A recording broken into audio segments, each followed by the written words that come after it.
feel like I say this a lot, but it wasn't what I expected.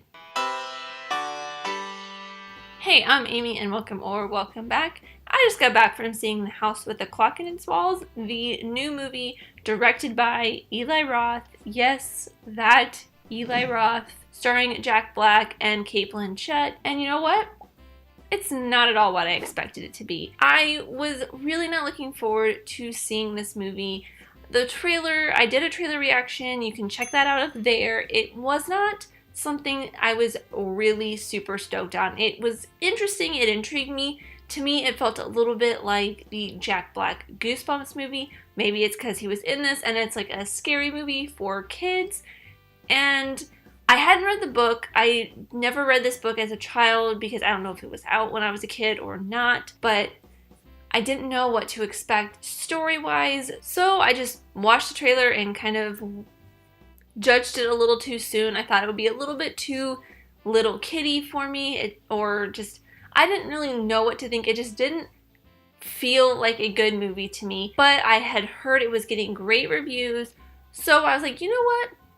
Maybe this will surprise me. Maybe it'll be the exact opposite of A Wrinkle in Time, because I went into Wrinkle in Time really excited for it, really wanting it to be good, and it just let me down so hard. So this was exactly that. It was the opposite of my experience with A Wrinkle in Time.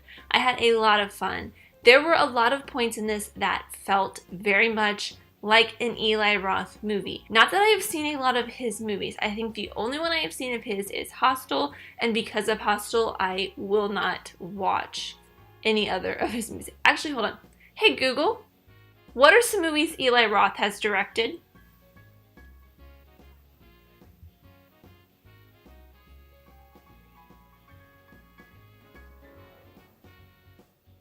Inglourious Basterds. We're doing a little research here. Well, he did. Wouldn't you know?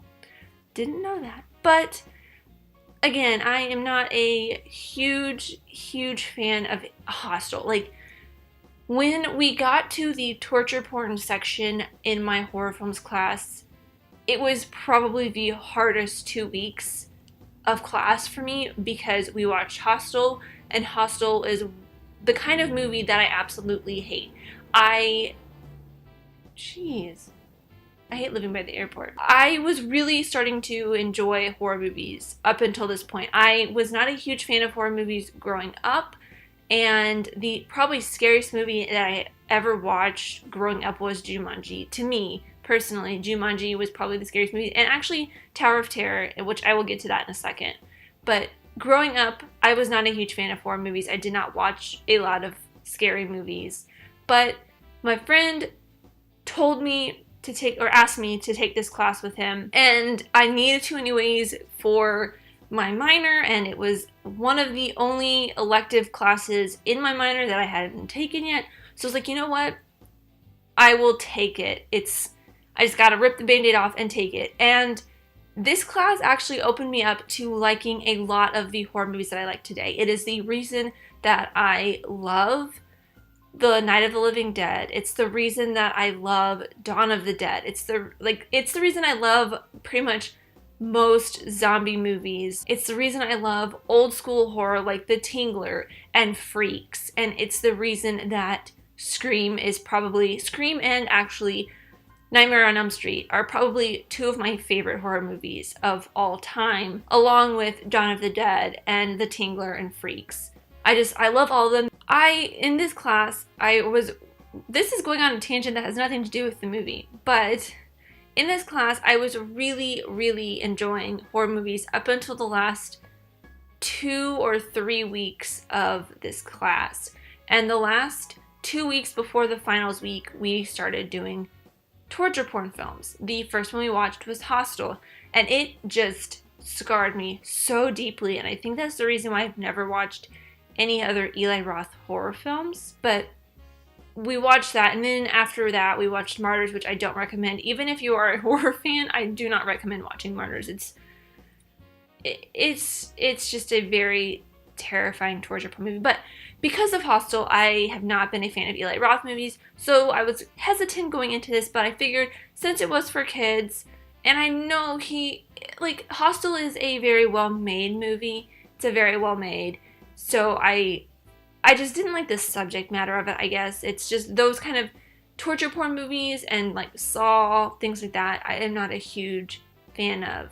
That's not the reason, because Eli Roth was directing it, was not the reason that I was not wanting to go see this movie. But I think I've kind of strayed from my point. I don't remember where I was going. I think I was talking about how feels like an Eli Roth film, but I haven't seen a lot of Eli Roth films, but in the respect of it being an Eli Roth film, he left a lot of little horror things within it. Like, you see this demon, and it is a terrifying looking demon for a children's movie. There's a lot of very like not like demonic per se. It's just very like devil and kind of these weird dolls. I don't know if they are part of the original story, but they are just so creepy that only a horror director would have come up with these things to put into a children's movie. So it is a very scary movie for a children's movie. But in that same respect, it also feels like very much like a Disney Channel original movie, like a slightly scarier version of a Disney Channel original movie that I would have watched when I was younger. Which leads me back to Tower of Terror, which I just bought this the other day, and I bought it because I remember watching this when I was younger, and it actually is not that scary now, but when it first came out, because it's not technically a Disney Channel original movie, it is a Wonderful World of Disney movie that they play on Disney Channel, and that I will talk about in another video or a special project that I'm working on I will talk about later. But this was actually one of the very few scary movies that I ever really watched and was scared by as a child, because it had ghosts, and I don't remember much of it because it has been probably a long time, at least maybe 5 to 10 years since I've actually seen this movie all the way through. I remember being scared by that movie as a kid, and I remember the feeling that I remembered that feeling, and I felt that feeling watching this. It kind of brought back a little wave of nostalgia that I feel like the feelings I had while watching that movie, a lot of kids that were my age when I watched this movie for the first time will have watching this movie. Have watching a club. You get what I'm saying. You know, it's a more modern day version of this, even though this is set in the 90s when it was filmed, and the house with the clock in its walls is set in 1955. And Eli Roth, whoever he got for his set designer and costume designer, did a great job of making this feel like the 1950s. Like, the whole atmosphere just felt very 1950s. The hair, the makeup, well, not necessarily the makeup, but like the hair and the costume design felt very much like the 1950s. The music, very, like, whoever did the sound mixing and the scoring / music composition for this did a great job of bringing in the 1950s kind of swing-y, jazzy vibe that you get when you think of the 1950s. So they did a really good job of setting the scene. I really enjoyed that whole part. Other things I really enjoyed about this were Jack Black. He was probably one of my favorite parts, especially more towards the first act of the film, I guess, when you really were starting to be, like, you were kind of in Louis, the little boy's shoes, getting to know his new guardian, his uncle, and meeting him for the first time and getting to know him, his personality, and you really saw Jack Black's comedic sensibilities shine through, mostly in this first act. So this is my problem with Jack Black, is I adore him. He's a great comedian, he's a great actor, but he starts to wear on you a while, and his comedy runs a little thin. And that's how I felt with him in this. The first act, he was really strong, really comedic, and as it went through, it kind of just got really boring and repetitive to me. But I'm not putting that as a detriment to the film, because I know that is Jack Black's kind of style, and that might just be my personal taste to Jack Black's comedy styles. but I did love his chemistry and not necessarily his relationship, but the dynamic between Jack Black and Cate Blanchett's characters. They butt heads throughout the whole thing, and it's a very comedic bit that they bring throughout the entire film, and it's adorable. They do, I feel like, in the end, kind of have this little relationship going, even though they deny it very much at the beginning of the movie. It's really sweet. It's adorable. And I really love their dynamic. Cate Blanchett just, she's always so good. She's never, I don't think I've ever seen her not be good. I just love her so much. She's so good. So good. So good. Cate Blanchett. There are a couple other things that I'm not super fond of in this movie. One of them is the little boy who played Lewis. He's not a bad actor. He was really great, but there were some parts where he just felt not very good at his job.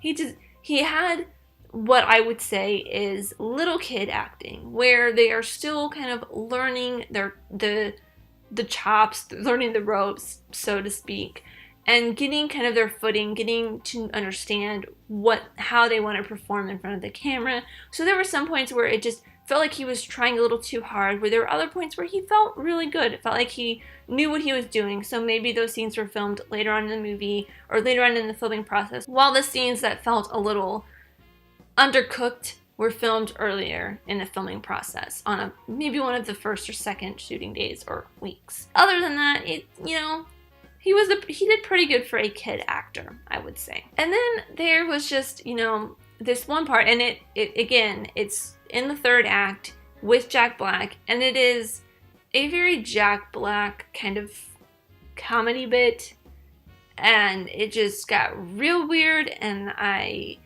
know it is probably part of the book, but it was just way too weird for me. I wasn't a fan of what was happening, and it kind of lost me for a minute. It just lost me. It got me back later on, but this one little part, it did not click with me. I think that's all of my thoughts. That's all I have written down here. Overall, I would give this, if I were to give it a number score, I would give it a 4 out of 5. It is a very good, well-made movie. But if I was giving it a rewatch score, I probably wouldn't. I would maybe watch it again with if I had a niece or a nephew, or maybe some younger siblings or younger cousins who wanted to watch this with me, I would watch it again. I probably, maybe with my parents, because I know my mom would probably enjoy this movie. She'd find it really cute and charming. Some parts she would find kind of stupid, because I know she's not a huge Jack Black fan. I'd probably rewatch this again, maybe, I'd give it a Netflix, It's not bad, but it's not worthy to add to my collection. So there you go. Those are my thoughts on The House with a Clock in Its Walls. Let me know what you thought in the comments down below. But thank you guys so much for watching. I really truly do appreciate every single one of you. Let me know who you are in the comments down below, and let's be friends. If you enjoyed this, leave it a like and subscribe if you're new, because I love talking all things movies, TV shows, filmmaking, film history, all that fun stuff. And I'll see you next time. Bye!